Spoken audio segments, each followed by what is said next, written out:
Today, we're going hands-on with SafeLine WAF, a modern web application firewall designed to secure web-facing infrastructure against a wide range of application layer threats. SafeLine provides protection from attacks like SQL injection, cross-site scripting, file inclusion, cookie manipulation, and other common vectors that target the logic of a web application rather than its underlying systems. Unlike traditional firewalls that rely solely on static rule sets, SafeLine uses a combination of rule-based filtering, behavior-based analysis, and real-time threat intelligence to evaluate the traffic. It is designed to identify and stop both known and unknown attacks while minimizing false positives. The platform supports encrypted traffic inspection, giving it visibility into secure HTTP data streams without compromising privacy or performance. SafeLine WAF also includes advanced logging and alerting features, providing structured output that integrates easily with secured information and event management or SIEM systems. It supports scalable deployment in cloud, hybrid, or on-prem environments, and it is compatible with containerized applications and API-driven architectures. With a focus on high accuracy, low latency, and enterprise-grade visibility, SafeLine is positioned as a comprehensive solution for protecting modern web applications. Today, I'll be installing and configuring SafeLine WAF and going through the interface. We'll evaluate how it fits into a secure application environment and examine its potential as part of a broader corporate security strategy. Next on Geekazine. What's up, my geeks? Jeffrey Powers from Geekazine, Think Magazine, Put in a Geek. Before I get started, I do have to mention that this is a sponsored video, but all opinions are that of Geekazine. You can check out geekazine.com/review for policies and procedures. And if you have a product that you want me to take a look at, simply contact me. I also want to send a shout out to my Patreons. And if you would like to join, simply go over to patreon.com/Geekazine. And you can also help out with a tip over at venmo.com/Geekazine or paypal.me/Jeff Powers. So in order to install SafeLine, we will need a Linux OS install. The system today will be installed on a Raspberry Pi 3B board, but you can use any x86 system. It will require a Docker Compose version 2.0 or above, which this install will add. Minimum system requirements are very modest: 1 CPU, 1 GB of memory, and 5 GB of disk space. Therefore, that old computer you have in the basement that hasn't been turned on in ages could be your next web application firewall. There are two ways to deploy this. First of all, if the machine is new or clean install, simply run a one-line bash command to bring down the manager line and install. I'll include that command down in the description below. The install for this Pi will take about 20 to 30 minutes, depending on the machine, of course. At the end of the install, it'll also include a username and password that you definitely want to write down for later, so don't skip that at all. You can also manually deploy the firewall by first installing Docker, creating a SafeLine directory, the Compose script, write the environmental variables, then launch SafeLine. All that documentation is available by request, but I highly recommend just using the first method, the bash command, and save your sanity. Once the device is installed, we'll go into a localhost address and add port 9443. This will take you to the login area where you can put in that username and password and then choose which plan you need and get all set up for this. Now, speaking of licensing, there are 3 plans and a 7-day free trial. The personal plan is absolutely free, so you can test a single application however you want to. The light version is $100 annually and up to 20 apps, which includes geo-blocking, pro-threat IP, attack logging, and notifications with Discord and Telegram. The Pro version is $1,000 a year and adds more powerful cyber attacks detection, advanced per service, and global configuration configurations, statistical analysis, a custom intercept page, upstream load balancing, dual node config with auto sync, so if the primary goes down, the secondary will kick in, and no limit on the number of apps. Now, let's go ahead and get into the interface and take a look and see how the SafeLine web application firewall works. Okay, so this is how I have this set up. The Raspberry Pi 3B is right there. As you can see, it's a standard Linux Debian setup, just straight up Pi running the software. You won't see anything upon boot up. It will connect it up. I did try it. This is a Pi 2. I did try it on the Pi 2. It did work, but it was very, very, very slow. So I highly recommend 3 or better for this, but this is how it goes. It's all about that interface, which can be accessed either on the machine or it's on a different computer via the web interface. So your IP address :9443 will get you in there. Or if you set a name on your Pi, then you'll be able to access it through that way as well. So let's go ahead and move over there. This is the SafeLine WAF here. As you can see, I have it running a little bit. We've been doing some testing on this. There's a lot of things to take a look at this is the Pro version, but the Lite and the free version will have slightly different interfaces. But this is what the Pro version will give us.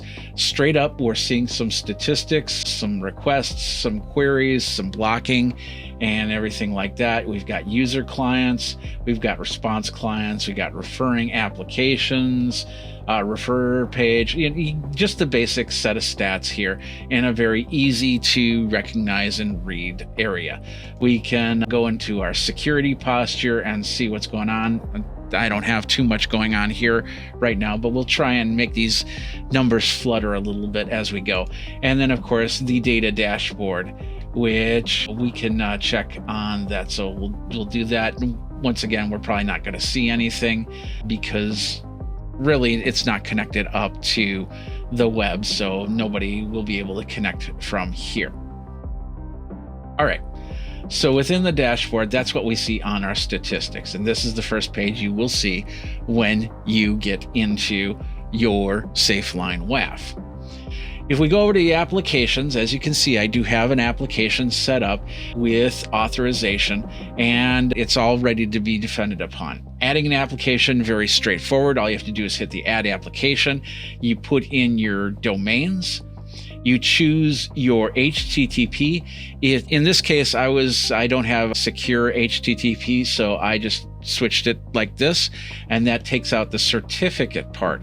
If you do it like this, it'll always try to ask for that certificate. So if you're just testing something at home, turn that off. Unless you have a certificate at home, then go ahead and turn it on. We have the reverse proxy option, we have the static files, and the redirect. So I could have this to redirect to a web page if I wanted to. We have unsafe content. We're going to say okay on there because this is the one that I've already set up. I'll show you the detail right here. It's just going to my Raspberry Pi, which I've named the geekapp.local. It's on port 80. There is no 443 because once again, there's no security to this. Set up as a reverse proxy.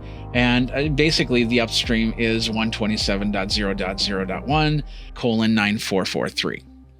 Basic back home base, whatever you want to call it. We don't have the HTTP flood or the bot protect on. We do have attacks where we can set up, customize that. So if there's like a SQL injection or a file uploading, we can give it different options. So if I don't want somebody to upload files, basically disable that. So we'll leave that alone as we go. Authorization, we'll get to that in a minute here because I want to show you something first. We've got the statistics right here, which we can look through, and then of course the security posture, which we can look through as well. Access logs right here, which there is nothing. We can download those logs if we want to, and error logs right here, which of course there are none. Over in the advanced area, we can check where the attacks are coming from. We can choose some of the other settings like redirects, and if you've got IPv6 running, you can do a listen. Other settings that you can edit as you go for whatever you need. And then routings. We can set up routings. We just do the collection config and then put in the variables that we need. Now, if we're instantly in an attack, we want to go into defense mode. We can choose defense mode, audited mode, or offline mode. Offline mode, boom. Now, no matter what you do, nothing's going to get through because you're offline. So we'll bring it back to defense mode. So that's the basic defenses right there. Let's go over to attacks. Of course, we don't have any attacks because nobody's trying to attack us, but all that information will be in here through the events and through the logs. Simple as that.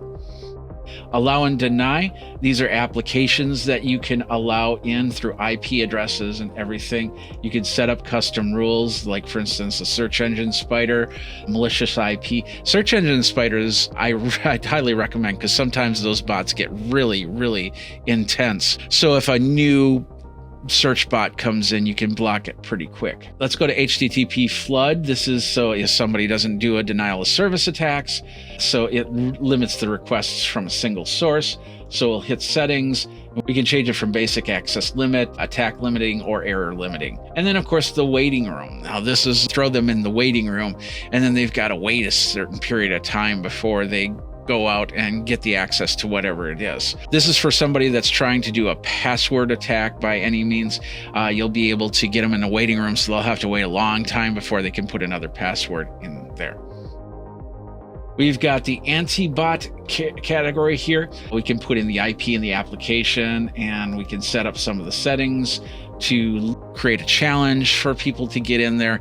So I have a couple websites right now that are set up for challenging. So basically, when you go to the web page, it'll say, "Are you human?" and it will challenge with a bot, and then it'll go to the page from there. So very useful if you are being under attack, or if you just want to limit the amount of traffic that comes to your website. Some of these bots are very relentless, and they just keep coming in. And if you've got web pages that just have high usage in visitors that are non-visitors, then this is a great way to limit that. In fact, when I did the anti-bot challenge on that website, I went from 2,400 hits a day down to 20 hits a day, which is exactly what I want that website to be at. Let's go to the authentication part here. As you can see, this is where we will see a lot of things happen, especially if somebody logs in and they get a fail or a success here. I set up an account, and then I, of course, tried to log into it. It failed, and then I logged in and a couple successes here. To do that, we just go into the settings, and we'll see area where we can add a user. We can add a user. We'll call it blah, blah, blah, whatever. And we'll give it a password of blah, blah, blah, whatever. You can put in an email if you want. You can put a phone number in if you want. You can force enable TOTP if you want. And then you hit create, and there it is right there. We can then go and edit it out or remove it. So if, let's say, a new employee comes in, they have access into the system, but they get fired, you can take it right out just as easily. So I have, of course, one user in here, and that creates the interface. We're going to show you the interface in a couple minutes. We got to do a couple things before we do that. We'll go over to the SSO, single sign-on, which we can configure from here. And we have login configuration where we can do third-party login from GitHub, from OIDC, or basically an OpenID Connect provider, or LDAP if you want to. So you have different ways to do third-party logins, which is great. I was talking about authentication. That's where this comes in. This is actually not going to be highlighted at first. You have to configure it before it goes to get highlighted. So let's go ahead and go in here. We have it already set up. So basically, it creates a simple logon screen. So my account can be used to log in. And so we have that set up for simple authentication using the account password. We can force enable the TOTP if we want to, which we're not going to. Access directly after authentication, which is basically going to go nowhere because I don't have any application set up on this machine. I just have the interface to do so. So when somebody goes to access the WAF or access the app, they'll go through the WAF here. And this is what it looks like in basic. I'm assuming you can change all of this to make this look like your company branded website or anything like that. And then you can put in your username and password. I'll put in Geekazine and the password. Actually, I'm going to do a wrong password first, and I'm going to hit sign in. And it's going to say incorrect password. We get that. So now I'm going to go ahead. Actually, before we do that, I'm going to go back over here to the statistics.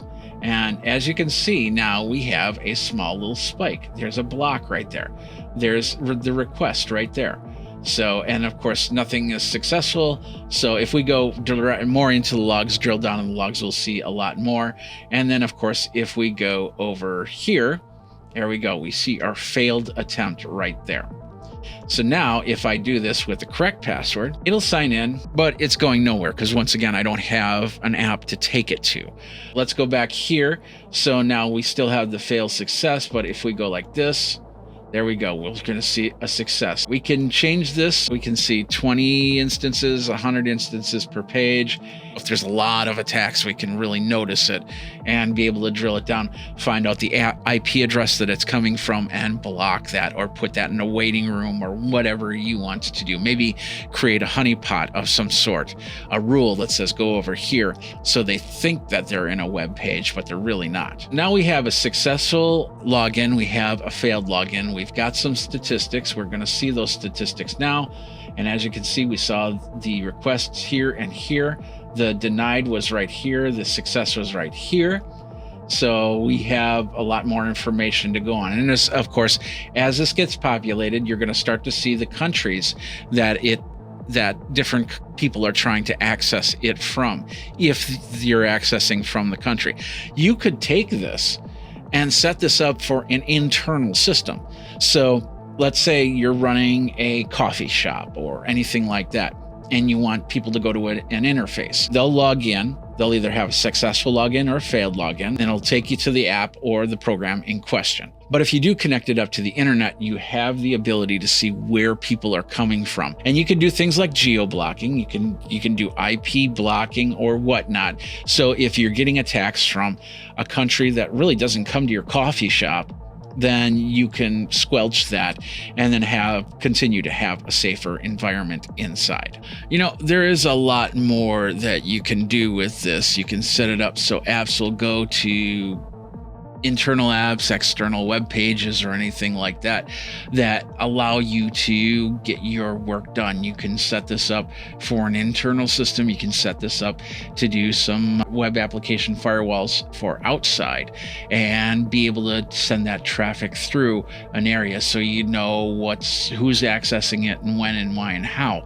So it's really great for that. The fact that we have a free plan where you can take one application and then just use it, maybe for testing, maybe for deployment of some sort, be able to use this from here. There's no real support for it, but you can see that the interface is very straightforward and easy to use. There's a lot of features we didn't look at, a lot of settings we didn't look at. We could definitely get very complicated in this and figure out how to block things. We could actually throw up the defense and a lot more. So you can check that out by simply downloading and installing this onto a Linux-based machine and seeing if this works inside of your home lab, if this works however you wanted to use it. Maybe you just have a family of 4 and you want to set it up so the kids have to log in before they can access videos or pictures, and then you can time it and you can deny logins in certain areas and be able to control what the family sees. So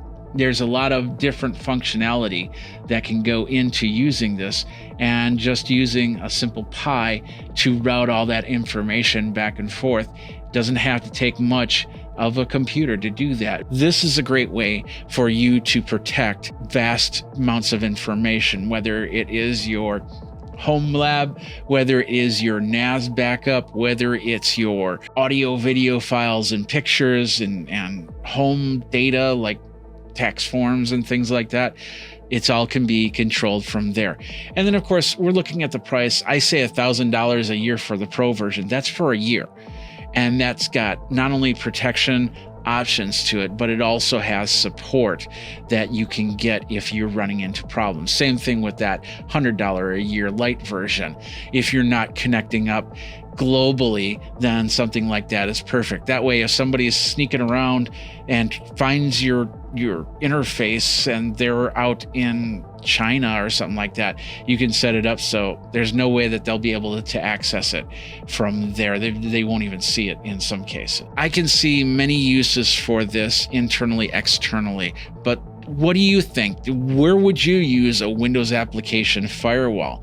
Let me know in the comments below over at geekazine.com, youtube.com/geekazine, or you can like, subscribe, and hit that bell notification so you know when the next video comes out. Until next time, my name is Jeffrey Powers. Thanks a lot for watching. You guys geek out and stay safe with the firewall by SafeLine.